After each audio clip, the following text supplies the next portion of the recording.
21 de abril de 1944. Adolf Hitler convoca una importante reunión en el castillo de Klesheim, cerca de Salzburgo.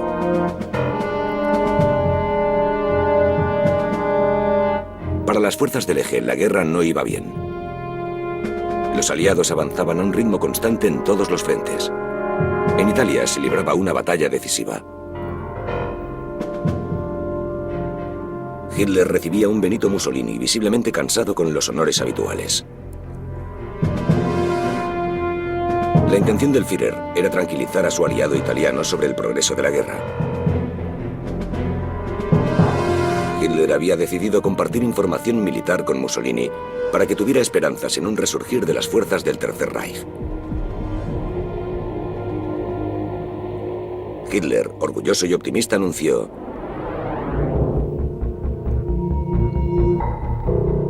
tenemos reactores, submarinos que lanzan misiles, enormes tanques, visión nocturna, misiles excepcionalmente potentes y, por encima de todo,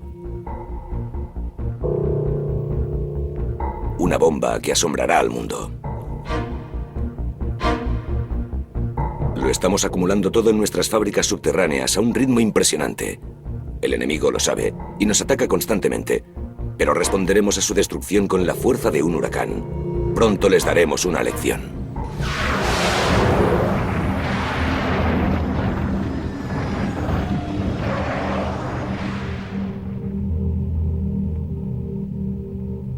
A su regreso a Gargnano, en el lago de Garda, Mussolini, a pesar de sentirse parcialmente aliviado por las palabras del Führer, quiso saber más sobre las nuevas y revolucionarias armas de Hitler. Mandó llamar a un joven periodista a su cuartel general, Luigi Romersa. Te necesito, me dijo. Debes ir a Alemania. Te daré 2 cartas de referencia. Una para el ministro Goebbels y otra para el Führer. Romersa recuerda que il Duce le confió una misión delicada y extremadamente urgente. Quiero que hagas una investigación en profundidad sobre el tema de las armas secretas, de las que tanto se habla. Quiero saber qué sucede exactamente. Ve. Tengo mucha fe en tus capacidades. Márchate lo antes posible. Misión para Mussolini. Episodio 1.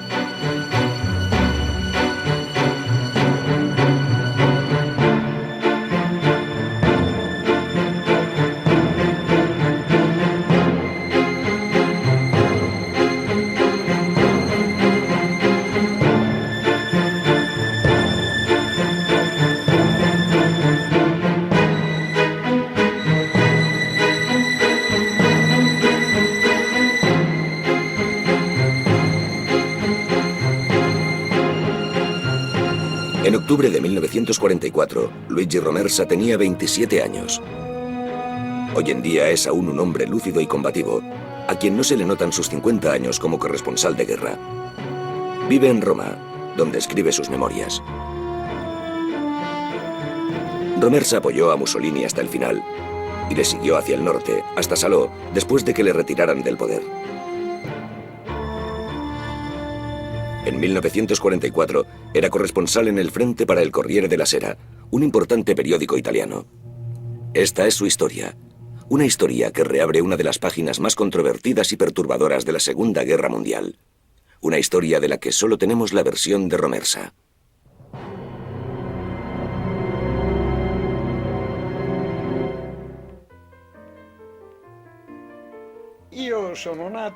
Nací en un pequeño pueblo a orillas del río Po. Si puedo hacer un comentario acorde a la época, no me gusta alardear, pero soy un auténtico padano. Porque mi casa estaba en la provincia de Reggio Emilia, en un pueblo llamado Boreto, a 150 o 200 metros de la parte más ancha del Po. Allí el Po tenía unos 1.200 o 1.300 metros de ancho. Era muy ancho.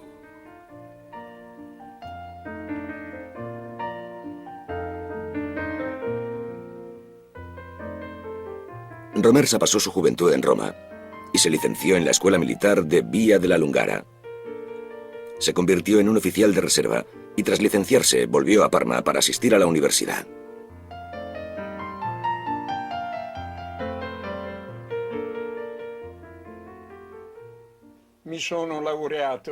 Me licencié en Derecho y me marché porque siempre había querido viajar.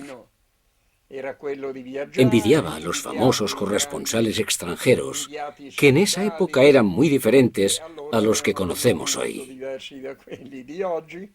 Eran grandes periodistas. Así que yo soñaba con poder seguir sus pasos. Y lo conseguí. ¿Qué significaba ser periodista en tiempos de guerra y de dictadura? ¿Dónde estaba la línea entre el periodismo y la propaganda? Como experiodista y exeditor, Mussolini entendió inmediatamente que el poder del Estado fascista dependía de la construcción de un consenso público mediante el control de la prensa. Darle a las masas una imagen brillante de la realidad se convirtió en una prioridad impuesta a los editores de periódicos.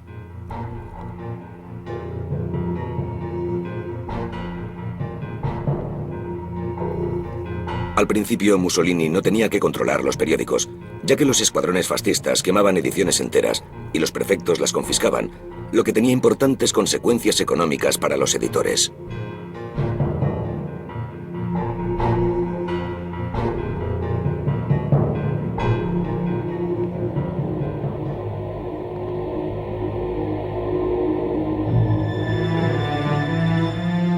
Cuando el diputado socialista Giacomo Matteotti fue asesinado por criminales a sueldo fascistas en 1924, los principales diarios italianos, capitaneados por el Corriere della Sera, iniciaron una campaña contra Mussolini, jefe de gobierno, y pidieron su dimisión. Mussolini aprovechó la crisis para establecer su dictadura y silenciar definitivamente a la prensa. Acompañado por los apasionados y alegres saludos de todo el pueblo italiano, il Duce parte hacia Alemania. Para un joven y ambicioso periodista que trabajaba en los años 40, eso significó pasar a formar parte de una maquinaria que producía información además de propaganda. En 1943, Luigi Romersa fue enviado al frente, a África. Su pasión por los escenarios de guerra marcaría toda su carrera como periodista. Marginado en la posguerra por su pasado fascista, que nunca negó, continuaría trabajando como corresponsal de guerra. Las fotografías de las paredes de su estudio son una crónica de su carrera. Romersa con Nasser, autógrafos de Moshe Dayan y Richard Nixon. Romersa con Lyndon Johnson, Robert McNamara, la Casa de Savoy y muchos otros. Una especie de Zelig del atormentado siglo XX.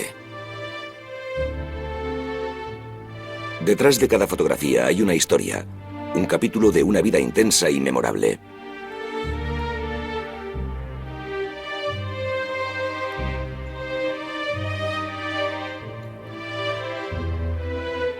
En un rincón, un pequeño retrato del duque y del rey Víctor Emmanuel III. La pose subraya la tensión que existía entre ambos. Cerca de esta foto hay otra de Romersa con el científico alemán Werner von Braun en Estados Unidos en los años 50. La relación entre estas dos fotos es el viaje a Alemania que Romersa afirma haber emprendido en otoño de 1944 en nombre de Mussolini.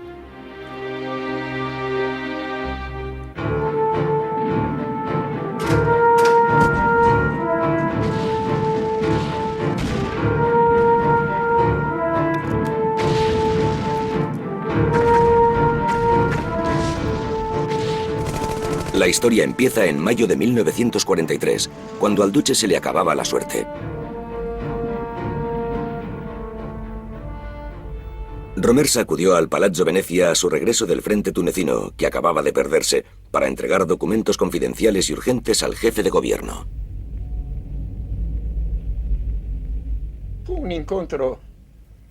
Fue casi un encuentro casual. Pero fue el resultado de mi amistad, primero con Bastico y más tarde con Mese. A mi regreso de África, me encargaron que llevara un sobre sellado a Mussolini, que contenía informes militares sobre los momentos y los lugares en los que esos dos altos oficiales habían sido comandantes.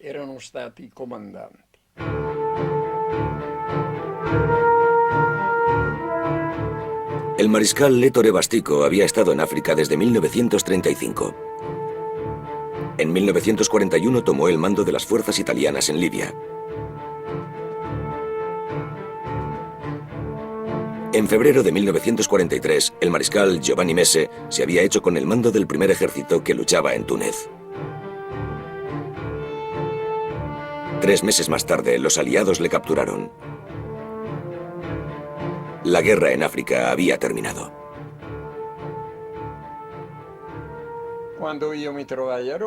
Cuando llegué a Roma, llamé al Palazzo Venezia para hablar con el secretario de Mussolini, de Cesare, y le dije que tenía un sobre para Mussolini. Dijo que enviaría a alguien a buscarlo. Yo le dije, no, escuche, usé el apelativo formal que era obligatorio en ese momento. Lo que usamos hoy era prácticamente un delito entonces.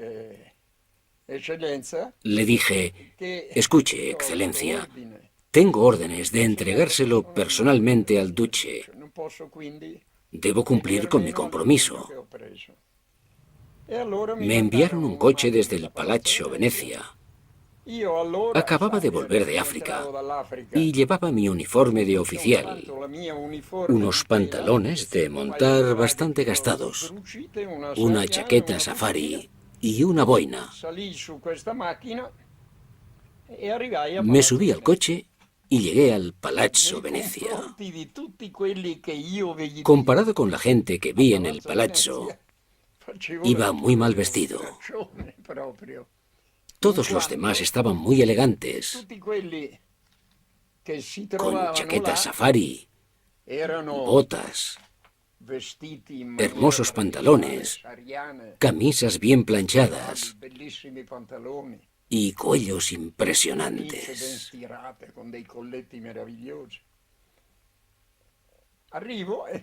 Cuando llegué, las miradas que me dedicaron fueron cualquier cosa menos amables. Pero de repente apareció Navarra. Era el ayudante de confianza de Mussolini. Y dijo, Teniente Romersa, el duce le espera. Fueron como palabras mágicas. Dejaron a todo el mundo sin habla.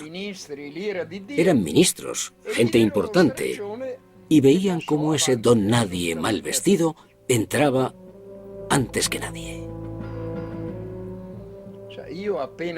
En cuanto crucé el umbral y oí la puerta cerrarse tras de mí,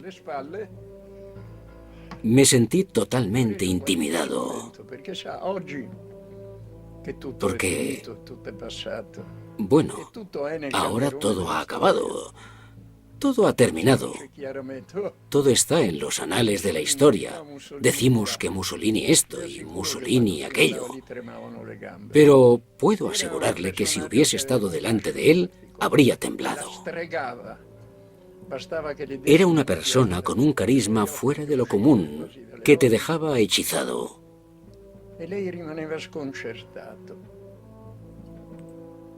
Lo único que hacía falta para ponerte nervioso era una mirada de esos ojos que parecían salirse de las órbitas. Así que Mussolini se levantó y yo no supe qué pensar. Dio la vuelta a la mesa y se me acercó. Me dio la impresión de que algo en mi figura de joven oficial trasfigurazione di pensiero, Le hacía pensar en su hijo abbia visto in questo giovane ufficiale qualche cosa y che me gli puso la ricordava. mano en el hombro. E mi mise una mano sulla spalla, Dio mio, come Era muy pesada, sembrava di piombo. parecía plomo. E cominciò a camminare. Entonces portandomi verso empezó a una delle caminar hacia finestre una che de las guardava ventanas que daban a la Piazza Venezia.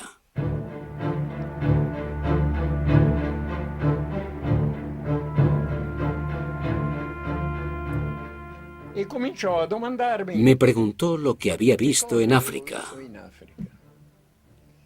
Io sul momento En ese mi momento combattuto se me debatí entre decirle la verdad, la verità, toda la verdad, como yo la había visto, quello che era il mio concetto, o callarme y no decir nada, se anch'io e irme fosse meglio che me ne como stessi habían hecho tantos otros. e lasciassi correre Pero come avevano fatto tanti. decidí contarle Ma lo che había decisi visto. di dirgli quello che avevo visto.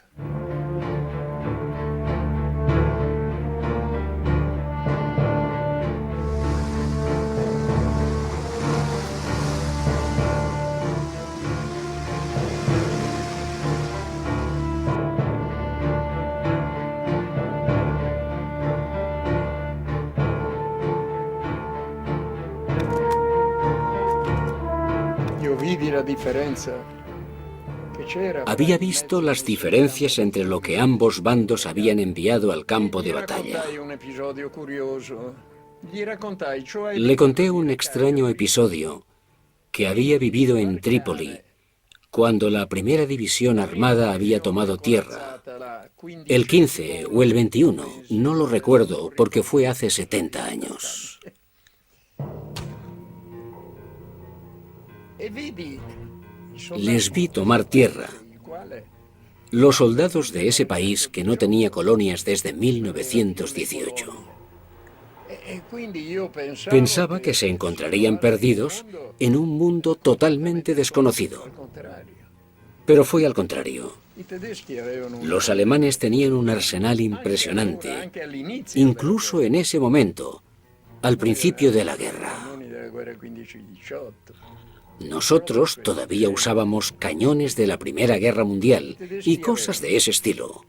Pantaloni corti, Los alemanes tenían pantalones cortos, camisas de manga corta, enormi visiere, gorras con enormes scarpe da viseras, sabbia di tela, botas para la arena de paño y cuero, gambali da pantalones ajustados perfectos para el desierto y coches con ruedas y neumáticos preparados para conducir a 60 o 70 kilómetros por hora por las dunas. Avevamo autocarri con le ruote piene. Nosotros, che en passavano cambio, sul palmo di sabbia. Teníamos camionetas con ruedas que se atascaban en un puñado de arena. Avevamo i soldati ancora con la divisione. Teníamos soldados que usaban uniformes de con i pana, pantaloni corti, no pantalones cortos, ma sino con i pantalones de fasce pana. mollettiere, come si chiamavano. ¿Pueden imaginarse lo que debía ser llevar pantalones de pana con temperaturas de 40 grados?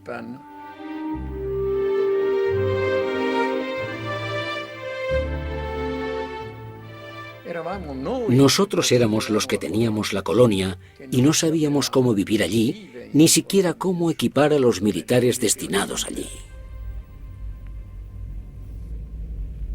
La derrota del norte de África hizo que el frente pasara a estar en Italia y el Mediterráneo.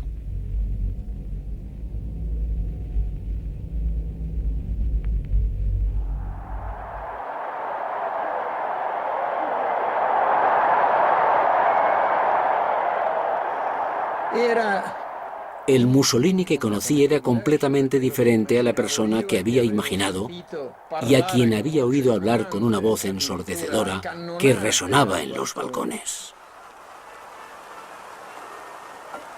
Gente che ignorava la scrittura con la quale tramandare i documenti della propria vita in un tempo in cui Roma aveva Cesare, Virgilio ed Augusto. Aveva una voce molto bassa, Hablaba en voz baja, una voce una voz suave, morbida. que sugería un carácter cerrado un carattere e introvertido. molto chiuso in se stesso. Sembrava che fosse sempre Cuando Mussolini te miraba, a impedire che parecía lei que leggesse intentase evitar que leyera sus pensamientos. Siamo rimasti a questa finestra. Nos quedamos junto a la ventana y de repente, mientras yo seguía hablándole, se acercó y tocó la campana. È successa una cosa che mi Apareció Navarra ordinò y ocurrió algo que me dejó asombrado. farmi accompagnare. Le ordenó a Navarra que me hiciera llevar a su residencia, Villa Torlonia, porque quería seguir hablando conmigo.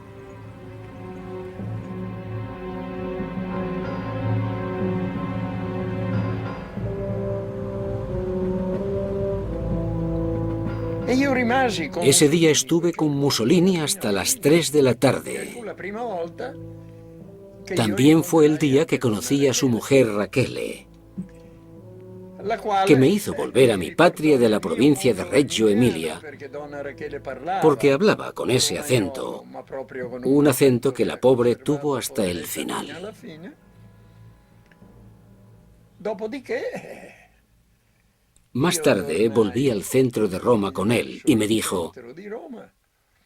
E lui mi cuando disse, me necesites, ven. quando avrete bisogno Para di me, ti, venite, la puerta de mi despacho siempre estará abierta.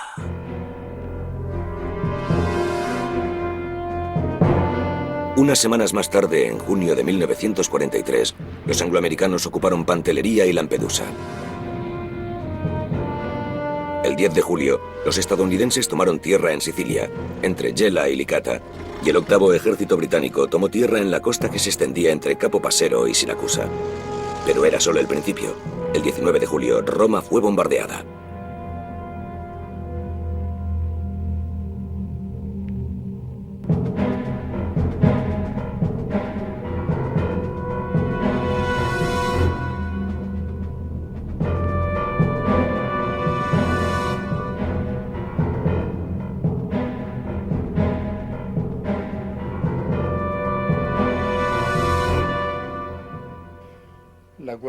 La guerra fue una serie de acontecimientos negativos. a un determinato momento paga chi Y sta hubo un momento en el que quien estaba en lo más alto tuvo que pagar por ello. Mussolini. Y creo que Mussolini se dio cuenta que era imposible seguir así.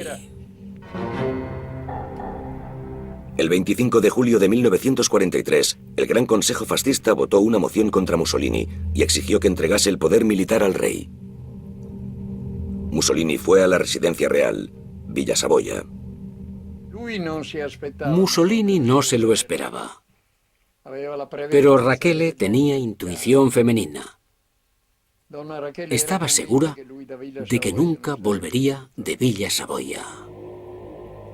mentre lui Él, era en cambio, invece creía que el rey mostraría la misma buena voluntad y simpatía de siempre. l'amicizia che gli aveva dimostrato sempre.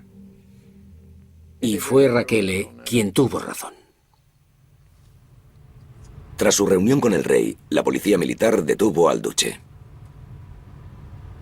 Attenzione! Sua Maestà il Re e Imperatore ha accettato le dimissioni dalla carica di capo del governo presentate da Sua Eccellenza il Cavaliere Benito Mussolini. La radio anunció que el rey había nombrado jefe de gobierno al mariscal Pietro Badoglio. En toda Italia hubo manifestaciones espontáneas para celebrar la caída del fascismo.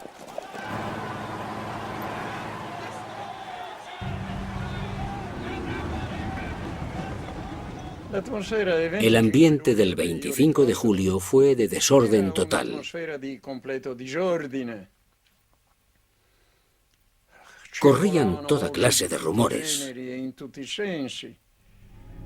L'opinione pubblica si scatenò. La gente lungo corría strade. como loca por la calle. Furono martellati e distrutti i simboli dei fasci littori. Quemaron y destrozaron dove c'erano. emblemas fascistas en varios lugares. La gente empezó a ondear banderas y a gritar ¡Larga vida al rey! Pero lo que nos sorprendió a todos fueron las palabras: la guerra sigue.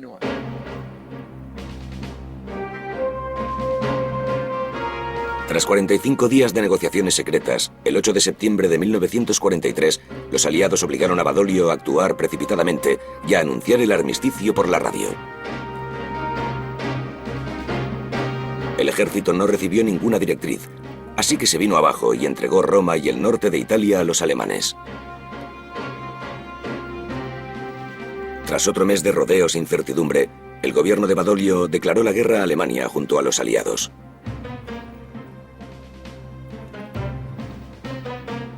El 12 de septiembre, una unidad de paracaidistas alemanes rescató a Mussolini de las montañas del Gran Sasso, donde le habían retenido.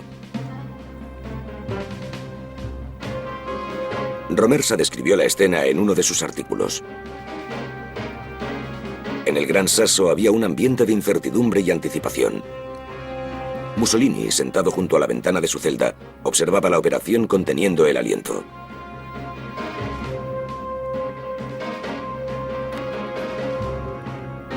Llevaron al Duce al cuartel general de Hitler en Alemania.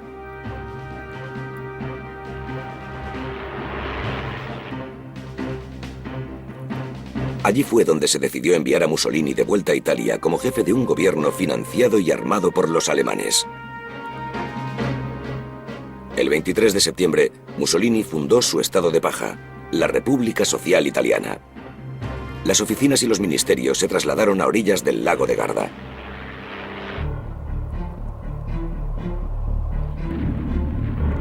El centro y el norte de Italia estaban en manos alemanas. Los aliados ocupaban el sur. El país estaba dividido en dos.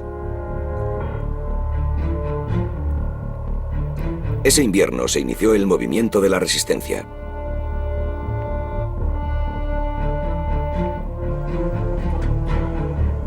En enero, los aliados tomaron tierra en Anzio y empezaron a avanzar lentamente hacia Roma. La derrota del Eje en Italia parecía entonces inevitable.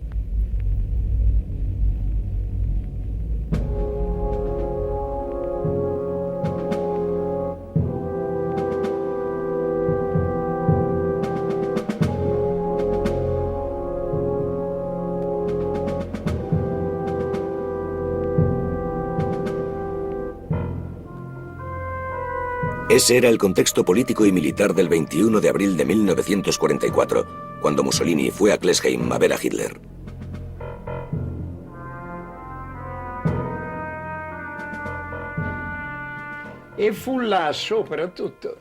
Fue en esa reunión donde Hitler le metió en la cabeza a Mussolini la idea de las armas secretas. Le dijo a Mussolini que los científicos alemanes estaban preparando algo que sacudiría la opinión pública en todo el mundo y marcaría un punto de inflexión en la guerra, que iba muy mal para nosotros. Cuando Mussolini intentó que Hitler le diera detalles, el Führer solo le dijo que tuviera confianza, porque lo que sus hombres estaban preparando era realmente increíble.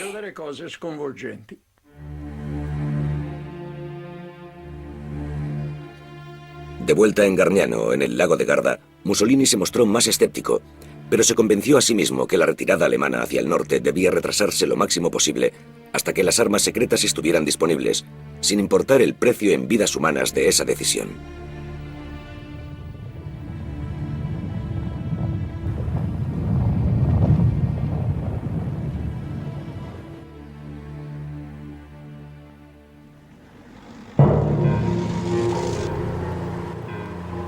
A principios de junio, los aliados liberaron Roma. En agosto obligaron a los alemanes a retirarse también de Florencia.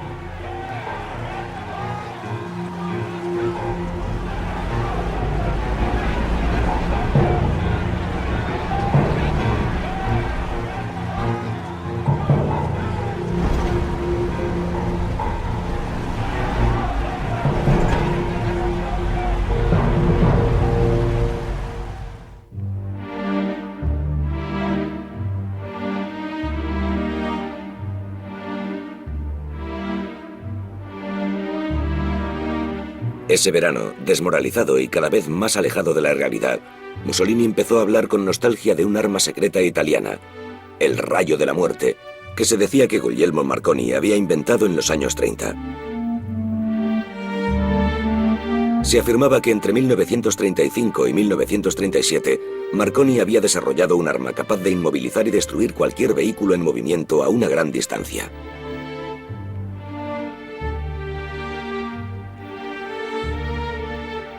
En su autobiografía, la mujer de Mussolini, Rachele, cuenta que en el verano de 1936, mientras su chofer la llevaba a la costa, a Ostia, su coche y todos los que estaban en un radio de 200 metros se paralizaron sin motivo aparente. Los coches estuvieron inmovilizados una media hora, durante la que algunos sorprendidos conductores estuvieron comprobando sus motores y sus bujías. Como por arte de magia, a las 3:35 de la tarde, todos los motores volvieron a funcionar. Esa noche, Mussolini le reveló que había sido testigo de un experimento ultrasecreto dirigido por Marconi.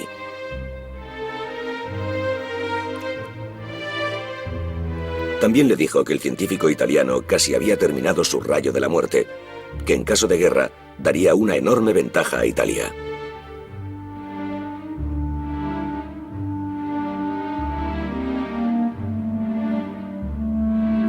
Unas semanas después, Marconi llevó a cabo una prueba aún más importante en el cielo de Orbetello, donde 2 aviones teledirigidos quedaron inmovilizados en pleno vuelo.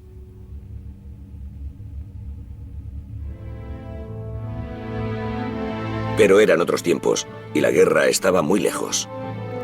Sin embargo, la noticia del extraordinario invento había calado en la imaginación del duce, que aún estaba en la cumbre de su poder.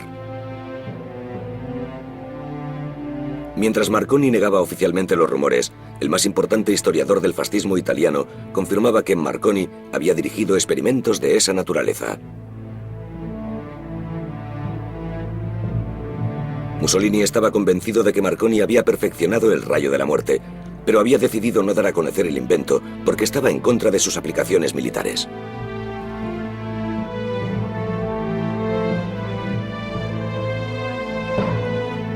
Mussolini casi había convencido a Marconi de que cambiara de idea, pero el científico murió repentinamente y se llevó su descubrimiento a la tumba.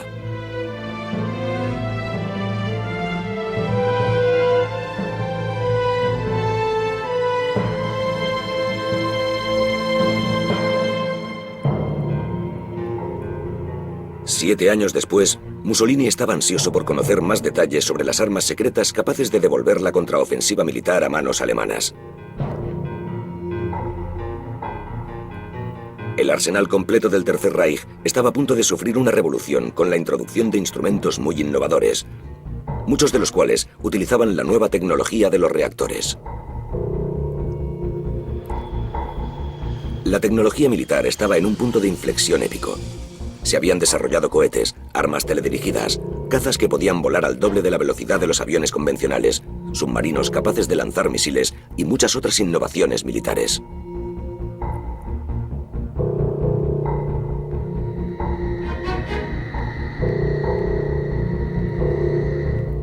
Pero corrían siniestros rumores sobre un arma especial de la que por el momento se sabía muy poco. Un arma capaz de arrasar una ciudad entera en apenas unos segundos.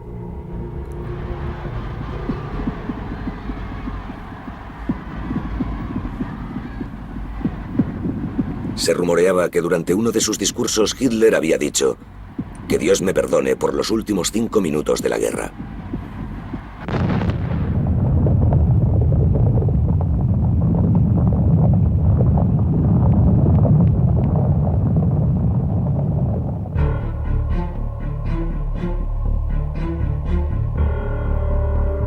Luigi Romersa cuenta que Mussolini le citó en su cuartel general en el otoño de 1944.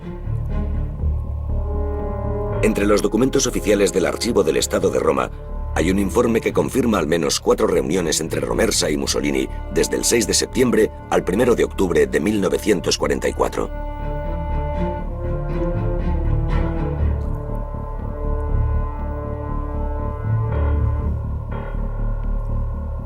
Habían pasado 6 desastrosos meses desde que Mussolini se encontrara con Hitler en Klesheim y la situación militar continuaba empeorando.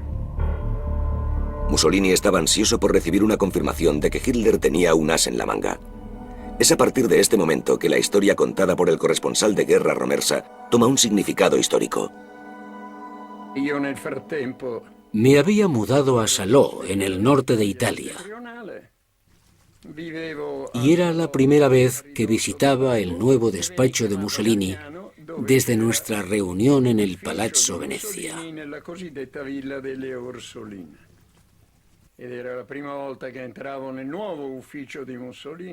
El despacho no tenía nada que ver con el del Palazzo Venezia.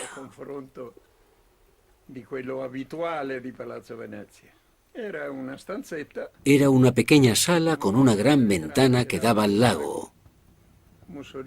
Mussolini odiaba los lagos porque los consideraba un cruce entre ríos y mares, un monstruo de la naturaleza. Entré y me dijo: encantado de verte, estás muy bien.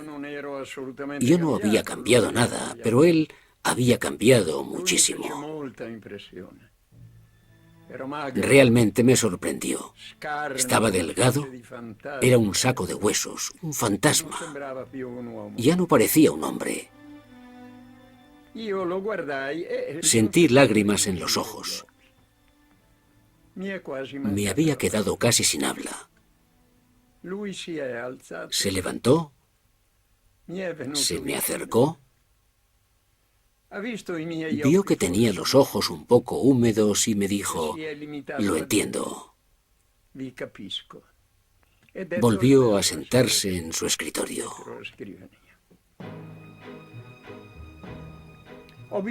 Te necesito, me dijo. Debes ir a Alemania. Te daré 2 cartas de referencia. Una para el ministro Goebbels y otra dirigida directamente al Führer. Quiero que lleves a cabo una investigación en profundidad sobre el asunto de las armas secretas del que tanto se habla. Quiero saber qué hay de cierto, porque corren un montón de rumores. Incluso se habla de algo revolucionario. Pero me gustaría saber si esas cosas revolucionarias existen de verdad y qué son. Yo dije: Duce, me está asignando una misión que es cualquier cosa menos sencilla, porque tendré que estar en contacto constante con los militares, y podría ser que mi curiosidad les llevase a desconfiar de mí, como desconfían de todos los italianos. Y él me contestó: ve, tengo mucha confianza en tus capacidades, márchate lo antes posible.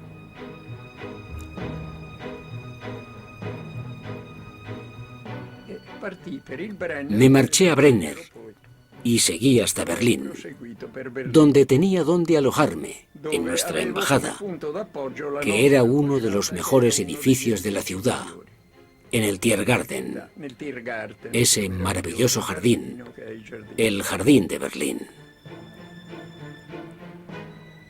Llamé al Staffel de propaganda, que era la oficina que ponía en contacto a los corresponsales de guerra extranjeros con el mando de las Fuerzas Armadas alemanas. Me recibió Goebbels. Un tipo extraño, pero de una inteligencia asombrosa. Era un hombre pequeño, casi completamente cojo, pero excepcionalmente inteligente y con una mirada extremadamente aguda. Cogió el teléfono de su escritorio y llamó a Rastenburg. Le dijo a Hitler lo que ocurría, y Hitler le dijo que me metiera en un Heinkel y me enviara a Rastenburg, a su cuartel general.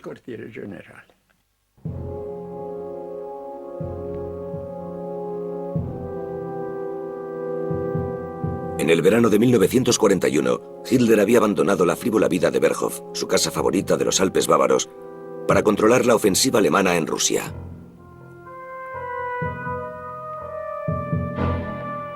Rastenburg era en cambio un lugar triste, gris e inaccesible.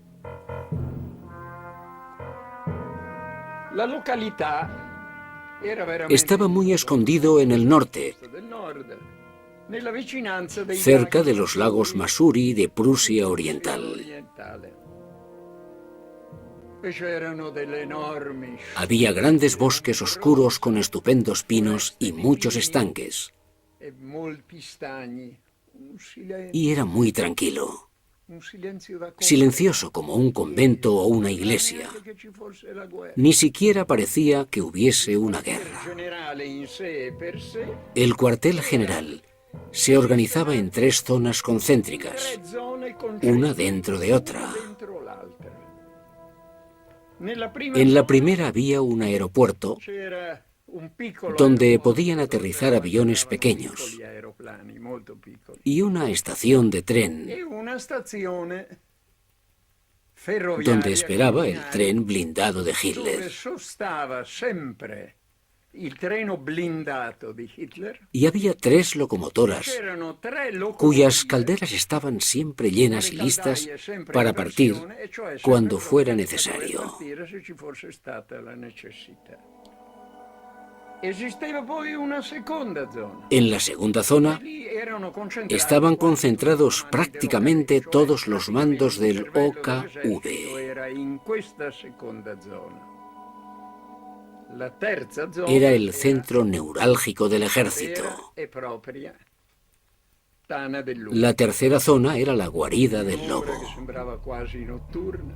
Allí, en una C'era oscuridad una casi casetta di completa, cemento, había una la pequeña quale casa de disponeva cemento. di una saletta Tenía una pequeña centrale. sala en el centro In con una questa gran saletta mesa, c'era una grande tavola y las paredes estaban e cubiertas de tutti i mapas de muri guerra. erano ricoperti di carte geografiche della guerra. A destra di questa A la stanzetta derecha de la salone sala estaban las habitaciones del Führer. vera e propria del Führer. Hitler Hitler aveva tenía algunos hábitos delle curiosos. abitudini curiose. Amava stare Le in encantaba villa, quedarse despierto durante la noche y dormir hasta tarde por la si mañana. alzava abitualmente Normalmente se levantaba sobre las 10 o las 10:30 de la mañana e a y mezzogiorno convocaba las reuniones a mediodía. porto.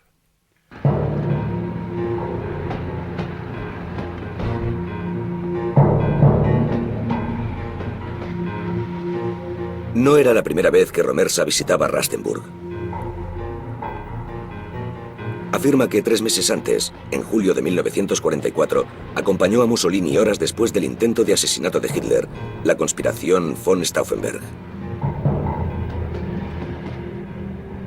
Io mi trovavo a Münzingen. Estaba en Munsingen para una investigación periodística sobre las Fuerzas Armadas alemanas E presi il treno di y Mussolini me subí al tren de Mussolini.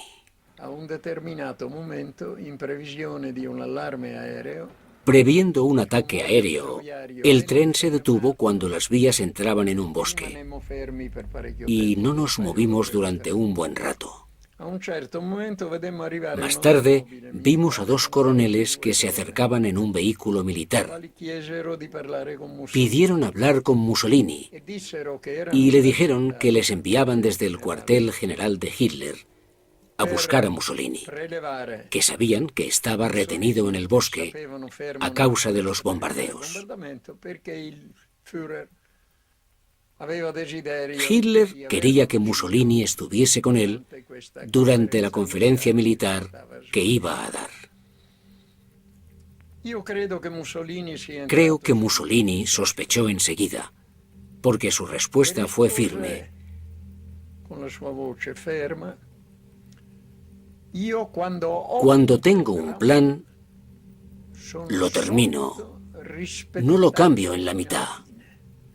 Non cambio il programma esistente. Y se negó a seguir a los oficiales, Di seguire questi due que uffici. resultaron Poi ser risultarono hombres de Stauffenberg, uomini di Stauffenberg que habían erano venido a venuti buscar a Mussolini prepararlo affinché para que Mussolini estuviese en fosse Rastenburg presente.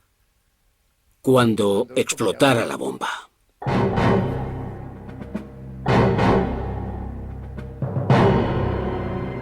Mientras que la llegada de Mussolini a Rastenburg horas después del intento de asesinato está bien documentada, del intento de los conspiradores de matar a Mussolini y también Hitler, lo único que sabemos es lo que Romersa cuenta.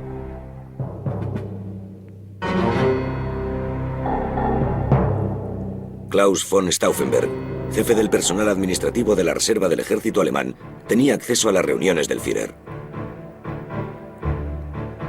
Herido de gravedad en Túnez, se había convencido de que la guerra debía terminar y de que había que salvar a Alemania de Hitler.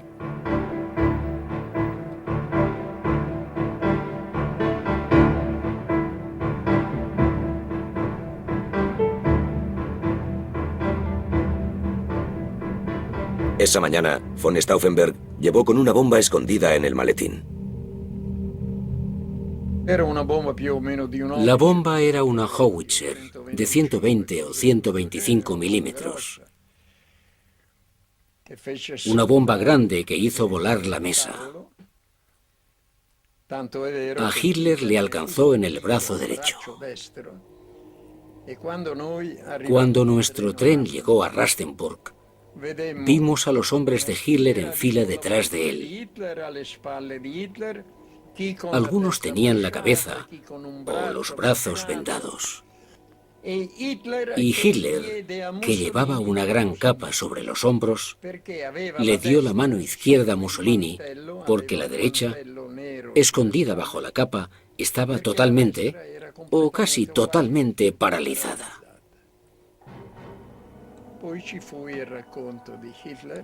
Hitler hizo entonces un informe. Le pidió a un oficial fuera de servicio que le trajera el uniforme que llevaba puesto cuando la bomba había estallado. Parecía que le hubiesen cortado el uniforme, de los pantalones a la chaqueta, con unas tijeras. Todo el uniforme estaba cortado en tiras.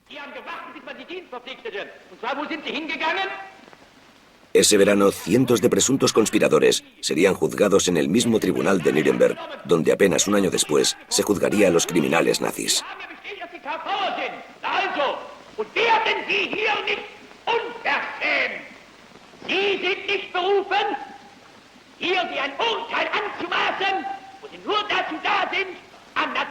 Casi todos fueron condenados a muerte.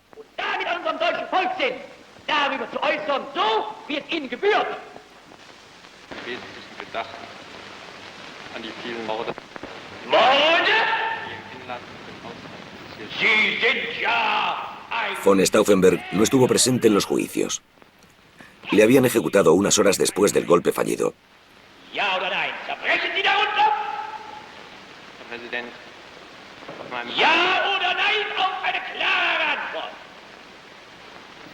Tres meses después, en su segunda llegada a Rastenburg, Romersa entregó su carta de referencia a un oficial de la secretaría de Hitler, que le dijo que esperase una respuesta.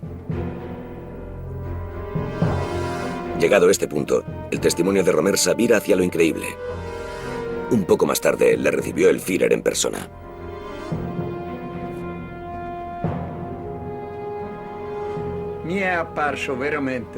Parecía totalmente decrépito. Tenía la cara demacrada, blanca, como la cera. Pero lo que realmente me sorprendió, y lo que impresionaba a todo aquel que conocía a Hitler, fueron sus ojos. Los ojos de Hitler eran azules, muy claros, casi blancos, rodeados de rojo por culpa del gas tóxico usado en la Primera Guerra Mundial, el gas mostaza.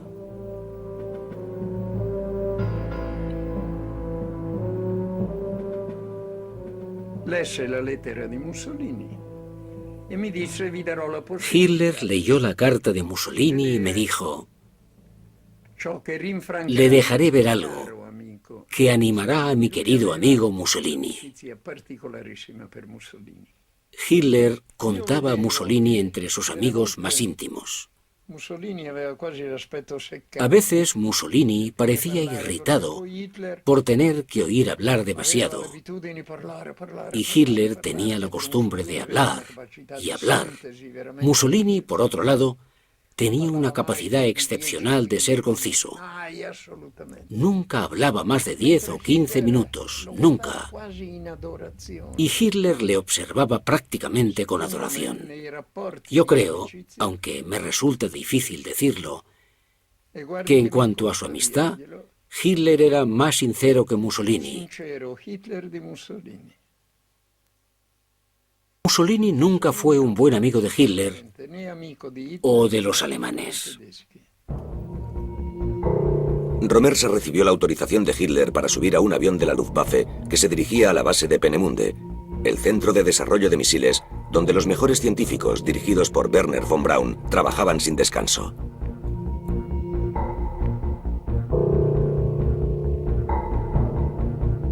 Incluso antes de la subida al poder de Hitler, Alemania contaba con un centro de investigación al sur de Berlín, donde jóvenes investigadores de talento experimentaban con extraños aparatos voladores para la división de armas del ejército.